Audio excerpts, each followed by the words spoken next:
नमस्कार, मैं हूं Satyendra Ranjan. Donald Trump America के राष्ट्रपति ने एक शांति योजना पेश की है फ़िलिस्तीन के लिए और ये दावा किया है कि यह एक ऐतिहासिक शांति योजना है जैसा इतिहास में पहले कभी नहीं हुआ।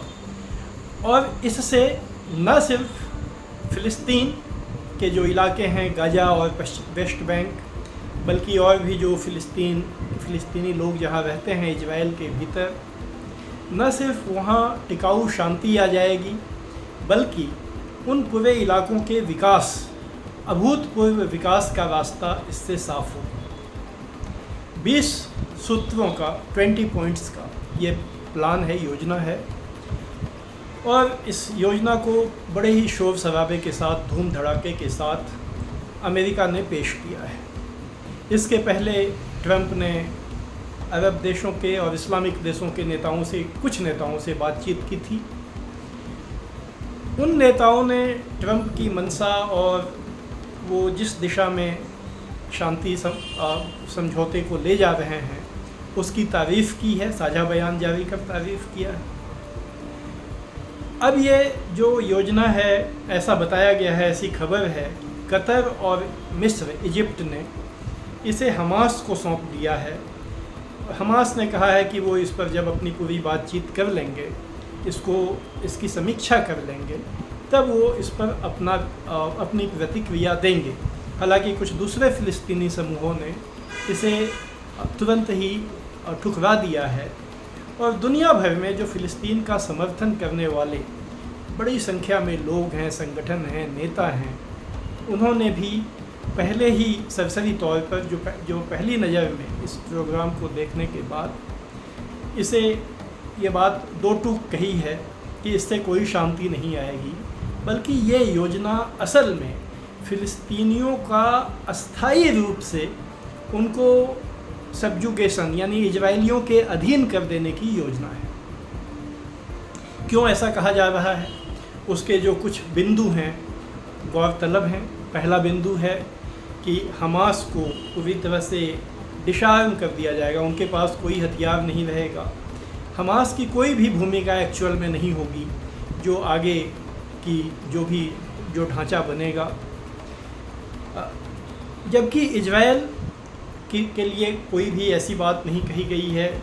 ये कहा गया है कि उस इलाके में इजराइल सिर्फ ये करेगा कि वो गाज़ा पे कब्ज़ा नहीं करेगा, पश्चिम किनारे पर भी कब्ज़ा नहीं करेगा। इजराइल के सारे बंधक जो हमास के पास हैं वो छोड़ दिए जाएंगे। उसके बदले में कुछ जो फ़िलिस्तीन के बंधक हैं इजराइल के पास, उनको इजराइल छोड़ेगा। यहाँ यह नहीं कहा गया है कि इजराइल सभी बंधकों को छोड़ देगा, जितने लोगों को उसने जेल में बंद कर रखा है उनको छोड़ देगा। फिर एक वहाँ के लिए आर्थिक योजना होगी जिसको इंटरनेशनल टेक्नोक्रेट्स की देखरेख में लागू किया जाएगा। अमेरिका उसकी निगरानी करेगा। और ऐसी खबर है कि प्रस्ताव यह है कि ब्रिटेन के पूर्व प्रधानमंत्री टोनी ब्लेयर, जिन्हें खुद ब्रिटेन में बहुत से लोग युद्ध अपराधी मानते हैं, जिस तरह उन्होंने अपने देश को धोखा देकर ब्रिटेन को इराक के ख़िलाफ़ युद्ध में शामिल किया था और उसमें जो तबाहियाँ वहाँ हुई, उसके लिए जॉर्ज बुश जूनियर, जो अमेरिका के उस समय के राष्ट्रपति थे, उसके बाद अगर किसी को सबसे ज़्यादा जिम्मेदार माना जाता है तो वो टोनी ब्लेयर को माना जाता है। और उन्हीं टोनी ब्लेयर को ये जो नई गवर्निंग बॉडी बनेगी गाज़ा और वेस्ट बैंक और फ़िलिस्तीनी इलाकों के लिए, उसका प्रमुख बनाया जाएगा। ये बात 20 सूत्री योजना में नहीं है, लेकिन ये बात आधिकारिक तौर पर मीडिया में छपी है अधिकारियों के हवाले से, और उस आधार पर हम उसका उल्लेख कर रहे हैं। लेकिन इस पूरी योजना में जो बात नहीं है वो बात यह कि क्या फ़िलिस्तीनियों का अपना स्टेट, अपना देश बनेगा।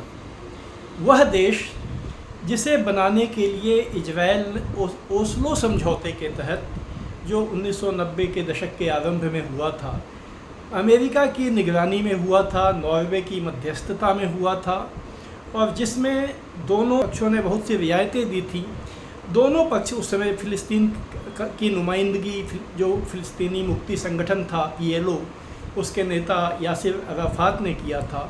इजराइल के प्रधानमंत्री इत्याक राबिन थे, दोनों ने उस पर दस्तखत किया था, जिसमें ये कहा गया था कि इजराइल के साथ साथ एक फ़िलिस्तीन नाम का देश बनेगा। ये देश 1967 तक जहाँ इजराइल की सीमा थी, उसके बाद जो इलाके बचे फ़िलिस्तीन के, उस पर बनेगा। उन इलाकों में इजराइल ने जो इलाके कब्जे किए हैं वो उसको छोड़ना होगा। इसी को 2 स्टेट सॉल्यूशन कहा जाता है, जिसके लिए दुनिया भर में बहुत भारी समर्थन है। अभी कुछ ही दिन पहले, बल्कि पिछले हफ्ते ही, अनेक यूरोपीय देशों ने, जिसमें ब्रिटेन है, फ्रांस है, कनाडा है जो पश्चिमी देश है, और उनके साथ पुर्तगाल है, ऐसे करीब 12 देशों ने फ़िलिस्तीन को मान्यता दी। मतलब उन्होंने इस बात को स्वीकार किया कि फ़िलिस्तीन नाम का एक राज्य बनेगा, इजराइल और फ़िलिस्तीन दोनों रहेंगे। फ़िलिस्तीन में ऐसे संगठन हैं जो 2 स्टेट सॉल्यूशन को नहीं मानते हैं, लेकिन वो बहुत छोटे संगठन हैं। उनका तो ये कहना है कि चूँकि उनकी ज़मीन पर इजराइल बना तो वो पूरी ज़मीन पर फ़िलिस्तीन बनाएंगे, लेकिन अब उसे एक व्यवहारिक प्रस्ताव नहीं समझा जाता है, समाधान नहीं समझा जाता है, क्योंकि फ़िलिस्तीनियों का जो सबसे बड़ा संगठन था PLO, उसने 2 स्टेट सॉल्यूशन को मान लिया। तो उसके बाद से 1993 के बाद से दुनिया में का लगभग हर देश 2 स्टेट सॉल्यूशन की बात करता है, अमेरिका भी करता रहा है। लेकिन अब जब डोनाल्ड ट्रंप तथाकथित अस्थायी शांति की योजना लेकर आए हैं, तो उसमें यही बात गायब है। फ़िलिस्तीनियों का राज्य बनाने की उसमें कोई बात नहीं है।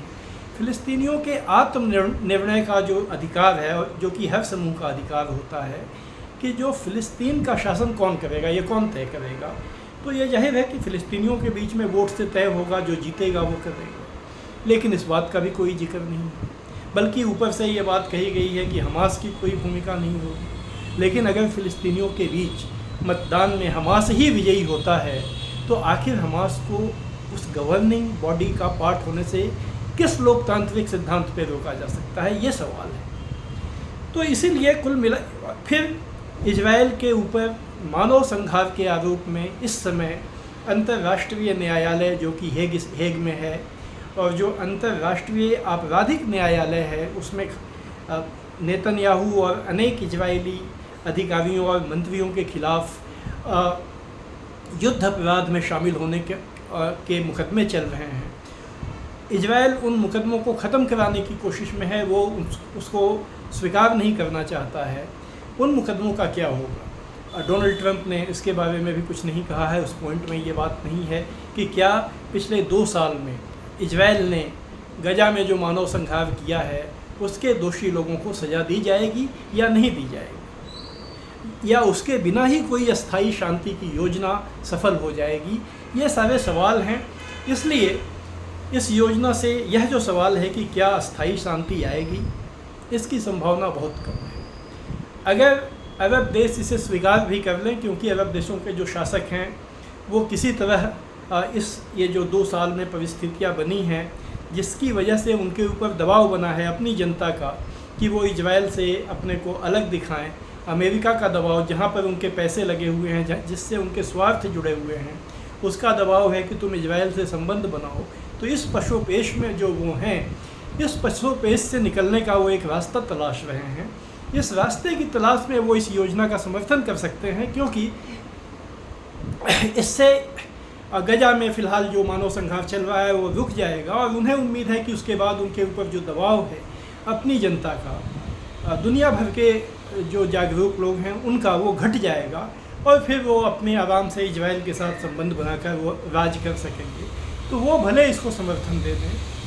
बहुत से जो फ़िलिस्तीनी संगठन हैं, जो एक वहाँ के शासक वर्ग का हिस्सा हैं, वहाँ के अभिजात्य वर्ग का हिस्सा हैं, वो भी हो सकता है इसे स्वीकार कर लें। लेकिन आम फ़िलिस्तीनी, जागरूक फ़िलिस्तीनी, जो पिछले 80 साल से, 80 तो खैर अभी नहीं, लेकिन 75 से 77 साल से अपना स्टेट बनाने के लिए, अपना राज्य बनाने के लिए संघर्ष कर रहे हैं, उन्हें ये प्रस्ताव स्वीकार्य होगा, इसकी संभावना नहीं है।